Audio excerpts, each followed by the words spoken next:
Right, anyway, how are we going to turn this into a letter? Very simple. Now, I'm going to do an M because that is my initial. And I'm going to do that using this pencil called the line tool. Now, Sketchup is very clever. It'll actually tell you when you're at certain points on an object. If I go to this edge here, because we're going to draw on that front face, and I get to the middle, it's going to tell me I've reached my midpoint.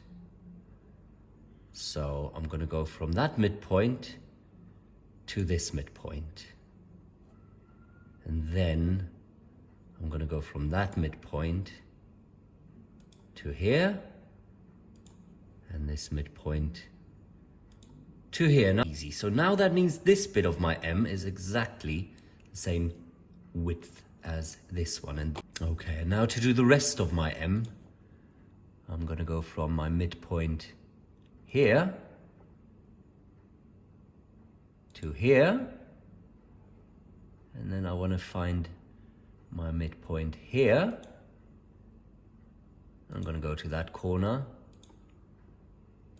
like so, and then of course from here that will find me the midpoint there. Now, other letters may of course be a little bit more tricky. You might have something like an S or I don't know, an R, where you've got rounded bits, but I'm just showing you how it works on an M. I'll do another one afterwards. So now I want to get rid of everything that I do not need. So I'm going to get my eraser, and I don't need this line here. I don't need that line.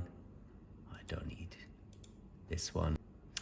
And now all I need to do to make it 3D is I can use my push-pull tool again, because that can not only add, it can also subtract. And if I go and click push-pull and end up exactly as it tells me on the edge,